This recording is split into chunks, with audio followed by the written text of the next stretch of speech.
ปี 2025 ผ่านมา จีนมั่งคดีหลอกลวงได้ทั้งหมด 258,000 คดี ข่าวสาร CRI รายงานวังมมมานี่ว่ากระทรวงป้องกันความสงบจีนได้แถลงให้รู้ว่า ปี 2025 องค์การป้องกันความสงบทั่วประเทศจีนได้ปราบปรามอาชญากรรมหลอกลวงทางโทรคมและออนไลน์ตามกฎหมายอย่างเข้มงวดเหตุให้การเกิดอาชญากรรมดังกล่าวลดลงโดยสามารถมั่งคดีที่เกี่ยวข้องได้ทั้งหมด 258,000 คดีรวมกับภาคส่วนที่เกี่ยวข้องตัดสายหลอกลวง3ตื้อ600 ล้านเทื่อขอความสั้น 3,300 ล้านข้อความช่วยยุดการโอนเงินที่เกี่ยวข้องกับการหลอกลวงได้21,707,000 หยวน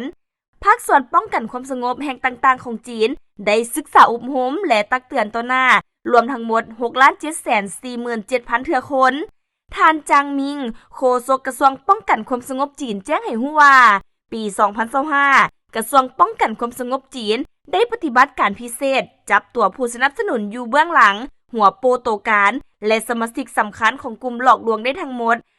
542 คนและได้ส่งหน่วยงานเกี่ยวข้องไปดำเนินการร่วมมือด้านการบังคับใช้กฎหมายกับเมียนมาไทยกัมพูชาและประเทศอื่นๆหลายครั้งสามารถมั่งทำลายจุดที่ใช้ในการหลอกลวงอยู่ต่างประเทศหลายแห่ง